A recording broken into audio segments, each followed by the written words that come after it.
Welcome to the post-match press conference. We'll begin with a round of questions in the room. Okay, I think we're going to start with Lawrence. Go ahead, Lawrence. Owen, what can you tell us about Jason Roy's injury? That it's his calf. It obviously didn't look great, and we'll wait until tomorrow to see what his movement is like. Probably send him for a scan and then go from there. Apart from that, can't tell you much. I mean, do you fear that his tournament's over, or is it too early to say that? It's difficult to assume. Obviously, we're all hopeful that he comes through in some manner, or there's some remedy to get him through one, if not two games. But we need to do what's best for Jason ultimately, and then the team. And so, just one more from me. Have you had a chance yet to think about how the team might be reconfigured if he can't make the semi? No, I haven't. No, that's the easiest way to put it. I haven't. Sorry. Yeah. Go ahead, Dean Wilson. Sorry to labour the point, but could you just speak about what a blow that might be if it were to be the end for Jason? Because we've seen with 2019 and just what an integral part of the team he is. Just how important is he to you? Yeah, he's unbelievably important. He's a guy who epitomises everything that we are about in the changing room and the way that we play. You see how commanding he is at the top of the order, in not only in T20 cricket but 50 over cricket as well. Obviously, two different partners in the two formats. But yeah, he's as close as we get to summarising how the changing room should play. And in terms of the game, how do you view it? Obviously, you got close, but from the outside, it probably looked like you weren't quite at your best with the ball or with the bat. I mean, how are you kind of viewing it? Yeah, I think that's fair. Here, we're not going to be at our best every game, but we do need to find ways to win. I think in the field, actually, we weren't as intense as we have been in previous games. Just small things that we didn't do as neatly or as cleanly as we would have liked. I thought with the ball, probably kept him to a reasonable score, in and around par. Obviously, one of your premium batsmen goes down, that does hurt you, particularly given the form that he's in. And also, on the other hand, you've other guys that haven't batted a lot in the tournament, came in, struck the ball really well, which is a great sign, obviously, for the semi-final. David Charlesworth, please. Hi, Owen. Do you feel like you've had a bit like a battle over these couple of games? You know, like you might be a bit more battle hardened than you might have been now for the rest of the time. I'd probably say it's been a while. Like, you go through the names that either aren't here through injury or other reasons, and so you go through Archer, Stokes, Sam Curran, then when like Taimal, and now possibly Jason.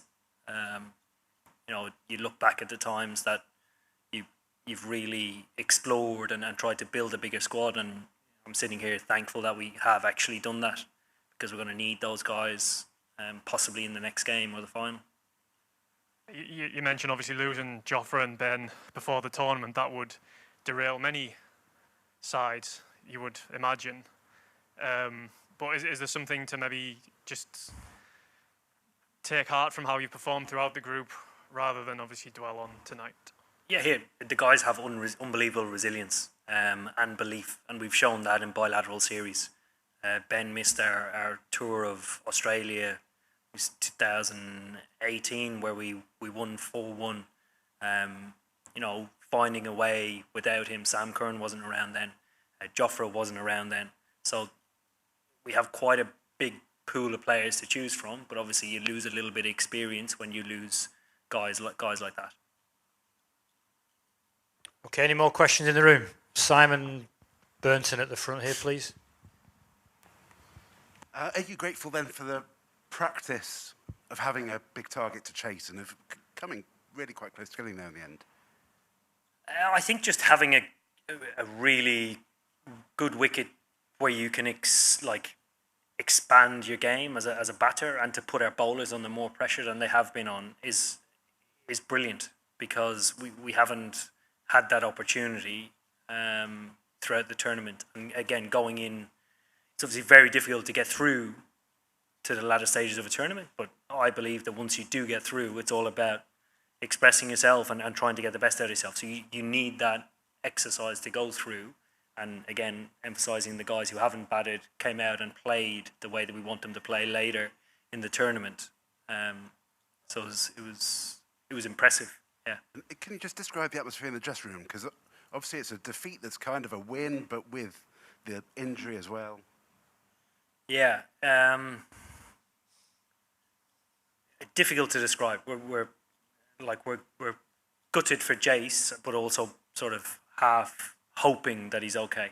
I mean, for anybody to miss the latter stages of a tournament, particularly when it's been two guys in two games, that does hurt them. The guys care a lot, particularly for what they put into what goes on the field. There's a huge amount.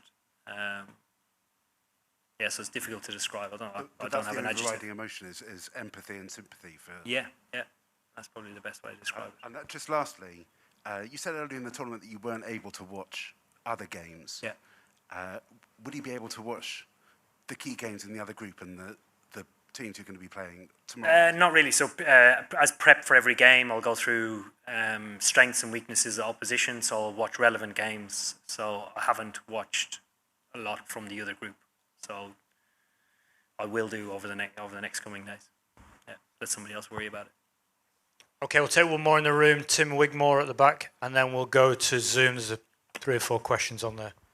In terms of the batting order today, you obviously shuffled up Moeen. What was the thinking there?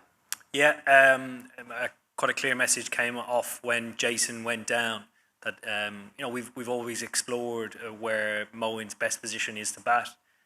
We've also talked about emphasising a little bit in the power play in different conditions here because it can often be the best time to bat. Josh sent a message off saying that Moeen could be a good option for possibly the last over the power play, but also to kick on past that. And we wanted to continue right, left hand as we went. And then we just stuck with David where he was, and then Liam, considering that he hadn't batted a lot in the tournament. Thanks. And if Jason is out, is bringing in another kind of bowling option in his place a possibility? Or would it be a like for like with a batter coming in? I'd say batter. Yeah, I can't imagine bringing in a bowler. Yeah. We've plenty of bowling in the squad. We're going to have to go to Zoom because I know South Africa want to come in, so apologies. Let's go to Will McPherson on Zoom, and then we'll go to Arkham after that. Go ahead, Will. Hi, Owen. You obviously, we discussed yesterday how Tamal, you lost your left arm angle by bringing Woody in, but you kept your pace, obviously. I just wondered how you felt your kind of remodeled bowling attack went today. Yeah, I thought they went well. Obviously, Mark playing in his first game of the tournament, it's great to get him a run out. Unfortunate that David missed out. He's been in contention now pretty much every game, and depending on what wicket we've turned up and looked at and assessed, we've made a call accordingly. So close call between those two today, but I thought Woody had a really good turnout. Collectively, I actually thought they were good. You know, it's difficult dealing with a short side and a better wicket to bat on, but I thought the guys did reasonably well. Probably weren't at our best, but we were okay. So did you think 189 was kind of an okay score to have conceded? Yeah, absolutely. Like I mentioned previously, when one of your premium batsmen go down and you go into the last over needing 14, you're in a pretty strong position. You know, a short side still one side. There's still certainly belief there. Okay, we're running out of time, but we'll take one question each from Arkham, Shubham Madan and Salman Khan to finish off. So over to Arkham, please. Morgan, how do you feel after an end to your unbeaten run, especially when your next game is a semi-final? Feel pretty good. Some of the hardest parts of the tournament or tournaments that I've played in the past have been group stage games. It's very difficult to qualify. You look at the table, the way it finished. A lot of teams finishing, having only lost one game and sides going through a net run rate really does show the strength within that particular group. So very happy that we're through to the semi-final. Okay, let's go to Salman Khan, please. Yeah. Hi, Captain Morgan. My question is to you is that how you keep yourself calm and composed even at the tough situations? Like how you are positive always. You say, how am I positive on this? Can you just repeat that again, please, Shubham? The last bit of the question, please. Oh. Yeah. I think I'm a very lucky man. I've always had a lot of luck on my side. Yeah, it's like we've a lot of experience on the field, so it's quite easy to stay calm in different situations with guys who like slowing the game down, taking the moment in, peeling the emotion back and making a logical decision. So, okay, I think we're done. Thank you very much, everyone. cheers. Thank you, guys.